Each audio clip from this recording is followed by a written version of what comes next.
Hello everyone. आज का जो वीडियो है उसमें मैं आपको 5 प्रकार के केस के बारे में बताऊंगी जो कि अभी सुप्रीम कोर्ट ने 2021 में दिए हैं। और ये जो जजमेंट है वो लैंडमार्क जजमेंट है। ये जो आज का वीडियो बनाने जा रही हूँ मैं, ये एक आम नागरिक के लिए भी बहुत इम्पोर्टेंट होगा, क्योंकि इसमें कुछ ऐसे केस लॉज हैं जिनमें प्रॉपर्टी के मामले भी हैं। और जो स्टूडेंट हैं उनके लिए तो ये हर केस इम्पोर्टेंट होता ही है, साथ में जो व्यक्ति प्रैक्टिस कर रहे हैं उनके लिए भी ये केस है वो बहुत इम्पोर्टेंट होने जा रहे हैं। पहला केस है वो है आयरोग्रेस रीहेल्थ प्राइवेट लिमिटेड वर्सेस अभिषेक खन्ना का ये केस है। इसमें सुप्रीम कोर्ट ने कहा जो कि अपार्टमेंट खरीदते हैं, अपार्टमेंट क्रेता समझौते का जो व्यापार करते हैं, उसमें एक तरफा और अनुचित जो क्लोज शामिल किए जाते हैं वो अनुचित व्यापार व्यवहार के नाम से जाने जाएंगे। और ऐसे जो अनुचित व्यापार व्यवहार है वो शामिल नहीं किया जाएगा। साधारण भाषा में मैं आपको बताती हूँ, इसमें ये कहा गया कि जब भी कोई भी व्यक्ति अपार्टमेंट खरीदता है तो उसके सामने कोई एक तरफा क्लोज शामिल कर दिया जाता है। जैसे कि अगर तुमने ये प्रॉपर्टी खरीदी है और इस अपार्टमेंट में, हमारे इस अपार्टमेंट में कोई भी नुकसान पहुंचाते हो तुम, तो तुम्हें 1 करोड़ का मुआवजा भरना पड़ेगा। जैसे कि देखते हैं कई बार हम कंपनी ज्वाइन करते हैं तो वो अपन से कॉन्ट्रैक्ट लिखवाते हैं कि अगर तुमने इस कंपनी को छोड़ा, हमारे कॉन्ट्रैक्ट को छोड़ा, तो तुम्हें 1 करोड़ या 2 करोड़ रुपए का मुआवजा भरना पड़ेगा, इतने लाख रुपए भरने पड़ेंगे।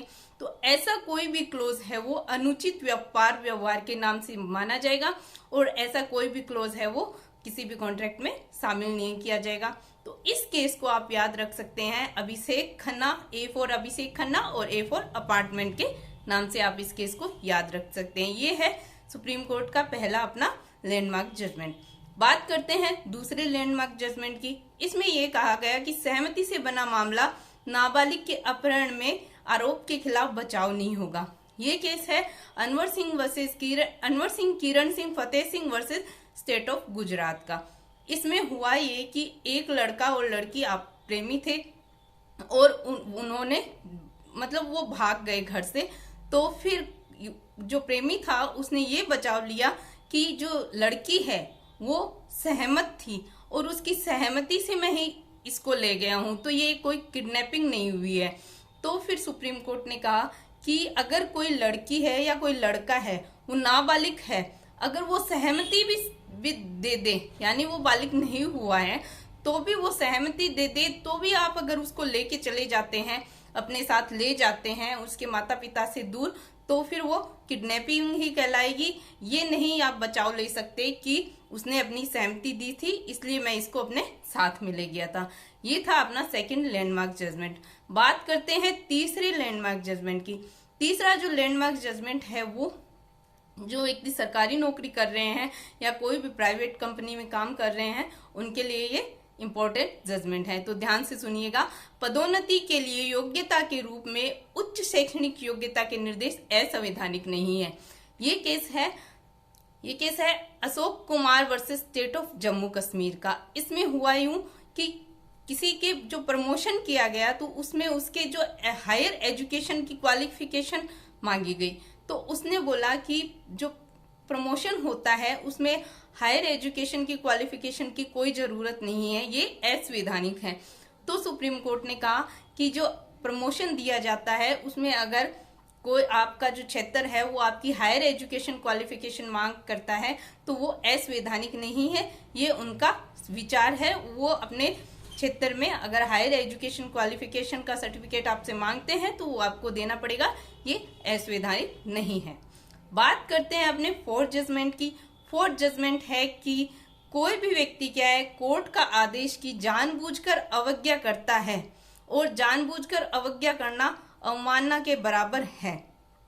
मतलब उन्होंने ये कहा सुप्रीम कोर्ट ने कि कोई भी व्यक्ति है तो उसको कोर्ट का आदेश दिया और उसने कोर्ट के आदेश की जानबूझकर पालना नहीं की। मतलब जानबूझकर शब्द से ये लिया गया है कि कई बार इंसान की परिस्थितियां ऐसी होती है कि वो कोर्ट में आ नहीं सकता, कुछ सर्कमस्टांसेस ऐसे बन जाते हैं कि वो कोर्ट में हाजिर नहीं हो सकता। तो कोर्ट ने कहा कि पहले आपको देखना होगा कि उसने जानबूझकर वो कोर्ट नहीं आया या फिर उसके सर्कमस्टांसेस ऐसे बन गए कि वो कोर्ट में नहीं आ पाया, तो ही उसको अवमानना में लिया जाएगा। मतलब कोई व्यक्ति अपनी इच्छा से ही कोर्ट में नहीं आया तो उसको अवमानना में माना जाएगा। अगर किसी व्यक्ति की परिस्थितियां ऐसी बन जाती है कि वो कोर्ट नहीं पहुंच पाता है तो उसको अवमानना नहीं कहा जाएगा। ये केस है रामा नागर वर्सेस रमेश नागर का। तो ये था अपना फोर्थ जजमेंट जिसमें सुप्रीम कोर्ट ने ये हमको बातें बताई है। अब बात करते हैं अपने फिफ्थ जजमेंट की। फिफ्थ जजमेंट है लास्ट ये जजमेंट है। तो उत्परिवर्तन प्रविष्टि स्वयं शीर्षक प्रदान नहीं करता है, सर्वोच्च न्यायालय ने ये बात कही है। बात करते हैं कि हम कोई प्रॉपर्टी खरीदते हैं और उस प्रॉपर्टी में हम अपना नाम है वो उसमें बहुत सारे आपको कागजात करवाने पड़ते हैं, जैसे कि सेल डीड होती है, फिर उसका रजिस्ट्रेशन करवाना पड़ता है, फिर जो नगर पालिका क्षेत्र है उसमें आपको अपना म्यूटेशन यानी नाम परिवर्तन करवाना पड़ता है। तो जब भी आप प्रॉपर्टी खरीदने जाएं तो इस केस को ध्यान में रखिएगा। इसमें हुआ यूं था कि जो फारुल खान है उन्होंने क्या किया, अपना नाम परिवर्तन सीधा ही करवा लिया। कहाँ पे? नगर पालिका क्षेत्र में। ये केस है कमिश्नर बेंगलुरु महानगर पालिका क्षेत्र वर्सेस फारुल खान, उनका एक केस है। उन्होंने क्या किया, सीधे नगर पालिका क्षेत्र में जाके अपना नाम परिवर्तन करवा लिया और उन्होंने सोचा कि प्रॉपर्टी हमारे नाम हुई है, लेकिन ऐसा नहीं हुआ। पहले उनको सेल डीड करवानी थी, फिर उनका रजिस्ट्रेशन करवाना था, फिर जाके उनका नाम परिवर्तन होता तो ही प्रॉपर्टी उसके नाम होती है। तो जब भी आप प्रॉपर्टी खरीदने जाएं तो पहले सेल डीड एक बनेगी, फिर आपको रजिस्ट्रेशन करवाना होगा, फिर वहां पे जाके आपको नामांतरण करवाना होगा, तो ही आपको वो प्रॉपर्टी मिलेगी।